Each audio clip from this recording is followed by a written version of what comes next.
Hello दोस्तों, आपका हमारे चैनल पर फिर से स्वागत है।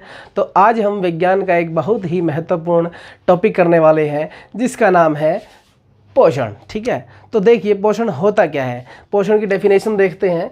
भोजन ग्रहण करना, पचे हुए भोजन का अवशोषण, अवशोषित भोजन को शरीर द्वारा उपयोग में लाना क्या कहलाता है?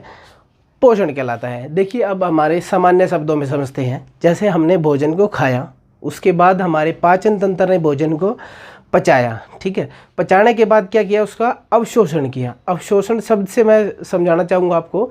जैसे आपने चाय के अंदर क्या डाला है? बिस्कुट को डाला है, तो बिस्कुट क्या करता है? चाय को एब्जॉर्ब कर लेता है। ऐसे ही क्या करता है हमारा शरीर? क्या करता है? पाचन तंत्र जो भोजन को है क्या कर लेता है? अवशोषित कर लेता है। ठीक है, तो ऐसे ही अवशोषित भोजन को शरीर को उसकी ज़रूरतों के हिसाब से क्या लाना, उपयोग में लाना क्या कहलाता है? पोषण कहलाता है। तो आशा करते हैं आपको पोषण समझ में आया होगा। तो पोषण के हिसाब से दो वर्गों में बांटा गया है। कौन सा? पहला है स्वयंपोषी पोषण, दूसरा है विषमपोषी पोषण। तो देखिए स्वयंपोषी पोषण क्या होता है। तो स्वयंपोषी पोषण क्या होता है? अजैव पदार्थों का उपयोग। इस स्वयंपोषी पोषण के अंदर किसका उपयोग किया जाता है? अजैव पदार्थ। अजैव पदार्थ जैसे कि CO2, H2O, सूर्य का प्रकाश, इन सभी पदार्थों का उपयोग करके क्या करना? अपना स्वयं भोजन अपना तैयार करना क्या कहलाता है? स्वयंपोषी पोषण कहलाता है। स्वयंपोषी पोषण के उदाहरण कौन है? हरे पौधे हैं। ठीक है, तो आशा करते हैं आपको स्वयंपोषी पोषण समझ में आया है। अगर समझ में आया है तो वीडियो को लाइक कर दीजिए और अपने दोस्तों के साथ शेयर कर दीजिए। तो आगे देखते हैं हम विषमपोषी पोषण। तो विषमपोषी पोषण क्या है? इसमें स्वयं भोजन नहीं बनाते हैं। इसमें स्वयं भोजन नहीं बनाते हैं। स्वयं नहीं बनाएंगे तो क्या करेंगे? दूसरों के ऊपर निर्भर रहेंगे। तो दूसरों के ऊपर निर्भर रहेंगे। इसके उदाहरण में कौन आएंगे? इसके उदाहरण में आएगा मानव और अन्य जीव। तो इसके उदाहरण है मानव और अन्य जीव। अब देखिए स्वयं भोजन कैसे बनाते हैं हरे पौधे, तो इसका देखते हैं हम आगे वीडियो में। स्वयंपोषी पोषण। स्वयंपोषी पोषण किन में होता है? जो जीव प्रकाश संश्लेषण प्रक्रिया में भाग लेते हैं या प्रकाश संश्लेषण प्रक्रिया क्या करते हैं होती है जिनमें, उसको क्या कहते हैं? स्वयंपोषी पोषण कहते हैं। अब ये प्रकाश संश्लेषण प्रक्रिया क्या है? बिल्कुल आसान शब्दों में समझेंगे, आपको कोई भी डाउट नहीं रहेगा इस प्रकाश संश्लेषण प्रक्रिया से। तो सबसे पहले देखते हैं प्रकाश संश्लेषण प्रक्रिया के अंदर जो कच्ची सामग्री मतलब कि जो कारक भाग लेते हैं कौन कौन से हैं? सबसे पहले है CO2। ठीक है, उसके बाद H2O मतलब जल, CO2 मतलब कार्बन डाइऑक्साइड। ठीक है, तीसरा है सूर्य का प्रकाश। सूर्य का प्रकाश इसके अंदर भाग लेता है। ठीक है, और क्या? चौथा है क्लोरोफिल। अब ये क्लोरोफिल क्या है? तो क्लोरोफिल आपको बता देते हैं। ये हरे रंग का क्या है? वर्णक है, जो किस में पाया जाता है? क्लोरोप्लास्ट के अंदर पाया जाता है। तो कहने का मतलब क्लोरोफिल है हरे रंग का। तो क्लोरोफिल हरे रंग का है, तो इसी कारण क्या है? पौधों का हरा रंग होता है। किसके कारण होता है? क्लोरोफिल के कारण होता है। कई बार पूछा गया है कि पौधों का रंग हरा किसके कारण होता है? तो किसके कारण होता है? क्लोरोफिल के कारण होता है। ठीक है, तो आगे देखते हैं प्रकाश संश्लेषण प्रक्रिया होती कैसे है। ठीक है, तो CO2 सबसे पहला फैक्टर हमने उधर लिख रखा है। तो CO2 कहाँ से लेंगे पौधे? वातावरण से। कहाँ से? इन्वायरमेंट से ले लेंगे। ठीक है, उसके बाद है H2O कहाँ से लेंगे? भूमि से ले लेंगे। जड़ों द्वारा जड़ क्या कर लेंगे? जल का अवशोषण कर लेगी और क्या दे देंगी? पौधों को ऊपर ले आके दे देती है। ठीक है, तो सूर्य का प्रकाश किससे मिल जाएगा? सूर्य से। और क्लोरोफिल क्या है? पत्तियों के अंदर वैसे ही होता है। ठीक है, तो क्लोरोफिल किसके अंदर होता है? पत्तियों के अंदर होता है। तो चारों के चारों फैक्टर क्या है? प्रकाश संश्लेषण प्रक्रिया में प्रमुख भाग लेते हैं। अगर इनमें से एक भी फैक्टर ना हो, एक भी कारक ना हो, तो क्या होएगा? प्रकाश संश्लेषण प्रक्रिया नहीं होएगी। तो आगे देखते हैं बनाते क्या है ये? अपना भोजन बनाते हैं ग्लूकोज की फॉर्म में। किसकी फॉर्म में बनाते हैं? ग्लूकोज की फॉर्म में। अब ग्लूकोज क्या है? C6H12O6। ठीक है, ये क्या है? ग्लूकोज का सूत्र है, रासायनिक सूत्र C6H12O6। ठीक है, तो ग्लूकोज क्या है? एक कार्बोहाइड्रेट का रूप है। कार्बोहाइड्रेट आगे पढ़ेंगे हम, पोषक तत्वों में पढ़ेंगे कार्बोहाइड्रेट क्या होते हैं। ठीक है, तो देखिए ग्लूकोज में बदला, उसके बाद है ऑक्सीजन में, और क्या रिएक्शन बन गई? जल में। ठीक है, तो ये सारी की सारी क्या है? एक कंप्लीट क्या है? एक प्रकाश संश्लेषण प्रक्रिया। अब इसके अंदर क्या है? जो CO2 है, H2O, क्लोरोफिल और क्या सूर्य के प्रकाश के अंदर इंक्लूड हो गए। क्या बनाते हैं? ये प्रकाश संश्लेषण प्रक्रिया को पूरा करते हैं और बनाते क्या है? ग्लूकोज ऑक्सीजन जो हम लेते हैं, पौधे हमसे जो पौधे क्या छोड़ते हैं, ऑक्सीजन छोड़ते हैं, और हम क्या लेते हैं, ऑक्सीजन लेते हैं। पौधे लेते क्या है, कार्बन डाइऑक्साइड, और छोड़ते क्या है, ऑक्सीजन। ठीक है, तो हम क्या छोड़ते हैं, CO2। ठीक है, तो देखिए अब ये जो अभिक्रिया है ये क्या है, संतुलित नहीं है। इसको संतुलित करने के लिए क्या करेंगे, हम इधर 6 लगा देंगे। ताकि मैंने स्टार्टिंग में इसलिए नहीं लगाया ताकि आपको आसानी से समझ में आ जाए कि क्या प्रक्रिया होती है प्रकाश संश्लेषण। तो इसको संतुलित करने के लिए क्या करते हैं, CO2 को 6 से मल्टीप्लाई कराते हैं, H2O को 12 से मल्टीप्लाई कराते हैं। ठीक है, तो इधर जाके दोनों तरफ क्या होना चाहिए, हाइड्रोजन की संख्या, ऑक्सीजन की संख्या और हमारे जो है कार्बन की संख्या क्या होनी चाहिए, बराबर होनी चाहिए। तब दोनों तरफ क्या मानी जाएगी, अभिक्रिया क्या मानी जाएगी, संतुलित मानी जाएगी। ठीक है, तो इधर क्या करना पड़ेगा, हमें 6 से गुणा करना पड़ेगा और इधर जल को भी 6 से गुणा करना पड़ेगा। अब ये क्या होगी, अभिक्रिया संतुलित होगी। ये जो प्रक्रिया थी हमारी वो थी प्रकाश संश्लेषण प्रक्रिया। ठीक है, तो प्रकाश संश्लेषण प्रक्रिया के दौरान कौन कौन से प्रमुख घटनाएं घटती हैं, इन प्रमुख घटनाओं से जो है कई बार प्रतियोगिता परीक्षाओं में प्रश्न पूछे गए हैं। तो कौन कौन सी घटनाएं हैं, तो देखिए पहली जो है, प्रकाश ऊर्जा किस में बदलती है, रासायनिक ऊर्जा में परिवर्तित होती है। प्रकाश ऊर्जा किस में, रासायनिक ऊर्जा में। अब आपको याद होगा कि ऊर्जा के संरक्षण का नियम, अगर नहीं भी याद है तो मैं बता देता हूँ कि ऊर्जा के संरक्षण का नियम क्या होता है। ऊर्जा को ना ही तो बनाया जा सकता है, ना ही मिटाया जा सकता है। ठीक है, ऊर्जा क्या करी जा सकती है, एक रूप से दूसरे रूप में बदली जा सकती है। तो यहाँ भी वही काम हो रहा है कि प्रकाश ऊर्जा किस में बदल गई, रासायनिक ऊर्जा में बदली गई है। ठीक है, उसके बाद है जल अणुओं का टूटना। जल के अणु जो है, जल का सूत्र जो है, रासायनिक सूत्र क्या होता है, H2O।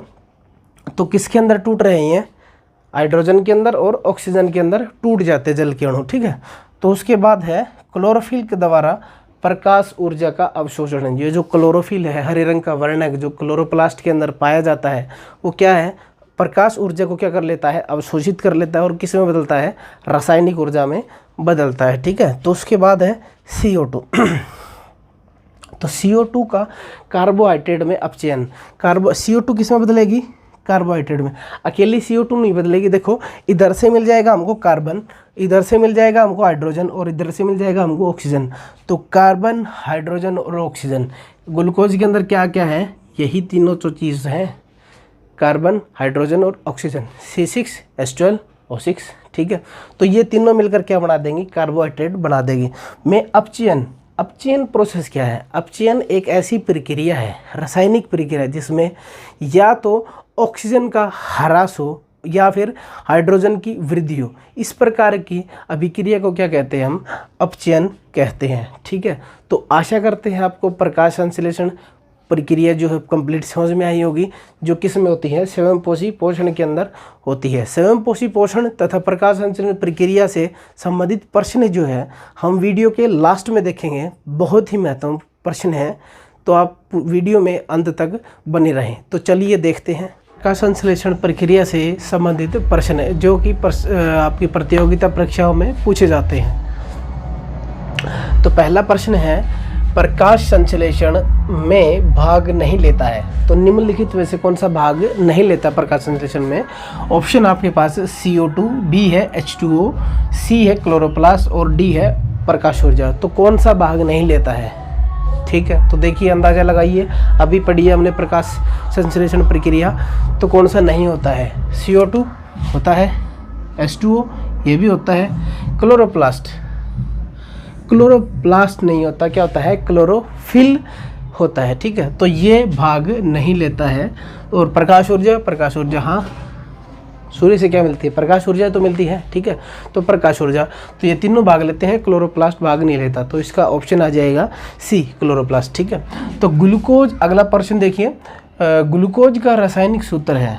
अब अभी पढ़ा है हमने प्रकाश संश्लेषण प्रक्रिया में, ग्लूकोज का रासायनिक सूत्र है क्या। ठीक है, तो ABCD, तो देखिए आपके स्क्रीन के ऊपर नज़र आ रहे होंगे। कोशिश कीजिए इसको सॉल्व करने की, याद कीजिए, पॉज करके वीडियो को ऑप्शन ठीक लगाने के प्रयास कीजिए। तो पहला ऑप्शन है C12H12O12। ठीक है, अगला ऑप्शन देखते हैं C6H6O6। ठीक है, अगला देखते हैं C6H6O12। ठीक है, और लास्ट वाला देखते क्या है, C6H12O6। तो इनमें से कौन सा ऑप्शन सही है? ऑप्शन डी सही है। ठीक है, तो ये क्या है? ग्लूकोज का रासायनिक सूत्र है। ठीक है, तो अगला क्वेश्चन देखिए, पौधे अपना भोजन का संग्रहण किस रूप में करते हैं? ठीक है, तो अंदाजा लगाइए किस रूप में अपना भोजन का संग्रहण करते हैं। क्वेश्चन को ध्यान से देखना है कि ये नहीं पूछा कि किस रूप में बनाते हैं, पूछा कि किस रूप में संग्रह करते हैं। संग्रह का मतलब होता है इकट्ठा करना, तो किस रूप में इकट्ठा करते हैं वो देखिए। ग्लूकोज के रूप में करते हैं, प्रोटीन के रूप में, स्टार्च के रूप में, वसा के रूप में। तो पौधे जो हैं, देखो अब क्वेश्चन के हिसाब से हम इस ऑप्शन के हिसाब से इस क्वेश्चन को ट्राई करेंगे कि जो पौधे जो हैं वो ग्लूकोज के रूप में भोजन बनाते हैं, तो बनाया उसके रूप में, तो संग्रह उस रूप में करेंगे या नहीं करेंगे वो देखते हैं आगे। प्रोटीन के रूप में, अब भोजन ग्लूकोज में बना है तो प्रकाश संश्लेषण प्रक्रिया में तो वो तो नहीं बना था हमारे पास, क्या नहीं बना था? प्रोटीन तो बना ही नहीं था, तो ये भी नहीं आएगा। स्टार्च और वसा, तो वसा भी नहीं बनी थी, वसा मतलब फैट, लिपिड। ठीक है, तो ये भी नहीं बना था। ठीक है, तो बना क्या था? कार्बोहाइड्रेट्स बने थे। कार्बोहाइड्रेट्स क्या है? ग्लूकोज और स्टार्च। जो पौधे बनाते भोजन है वो ग्लूकोज की फॉर्म में बनाते हैं, और जो इकट्ठा करते हैं वो किसकी फॉर्म में? स्टार्च की फॉर्म में इकट्ठा करते हैं। किसके लिए? खुद की वृद्धि विकास के लिए और अपना भोजन को इकट्ठा करने के लिए। ठीक है, कई पौधे क्या करते हैं? फूल के रूप में निकाल देते हैं स्टार्च को, और कई फल के रूप में। ठीक है, तो आगे देखिए अगला प्रश्न क्या है, बहुत ही इंपॉर्टेंट क्वेश्चन है। ठीक है, और सबसे महत्वपूर्ण प्रश्न यही लग रहा है मेरे को कि प्रकाश संश्लेषण प्रक्रिया में प्रकाश ऊर्जा परिवर्तित होती है। किस ऊर्जा में परिवर्तित होती है? प्रकाश ऊर्जा, प्रकाश संश्लेषण में। ठीक है, तो परिवर्तित मतलब किस ऊर्जा में बदलती है? ठीक है, तो किस में? विद्युत ऊर्जा में, नाभिकीय ऊर्जा में, यांत्रिक ऊर्जा में, या रासायनिक ऊर्जा में। तो अभी पढ़े हैं हमने किस ऊर्जा में? रासायनिक ऊर्जा में क्या होती है? प्रकाशीय ऊर्जा परिवर्तित होती है। ठीक है, तो आगे देखते हैं क्वेश्चन ऑफ द डे, ये आपने करना है। ठीक है, कि अतिरिक्त जल को पौधे किस प्रक्रिया से उत्सर्जित करते हैं? मतलब जो पौधों के अंदर एक अतिरिक्त जल इकट्ठा हो जाता है उसको किस प्रक्रिया से बाहर निकालते हैं? ठीक है, तो अतिरिक्त जल कैसे इकट्ठा होएगा? कुछ पौधे तो क्या, जो जाइलम के द्वारा, जाइलम क्या होती है? जड़ों के अंदर होती है, जो डायरेक्ट पौधे को पानी पहुंचाती है। ठीक है, तो जाइलम से पौधे के अंदर पानी जा रहा है, और क्या? प्रकाश संश्लेषण प्रक्रिया में भी किसका निर्माण हो रहा है? जल का। तो जो पौधे के अंदर अतिरिक्त जल इकट्ठा हो जाता है वो किस प्रक्रम से पौधे बाहर निकालते हैं, उस प्रक्रिया का नाम आपको कमेंट बॉक्स में टाइप करके लिखना है। ठीक है, तो till that time take care. ऐसे ही मज़ेदार वीडियो के लिए बने रहिए हमारे चैनल पर, और आगे पार्ट में देखेंगे हम विषम पोषी पोषण। ठीक है, तो मिलते हैं नेक्स्ट वीडियो में।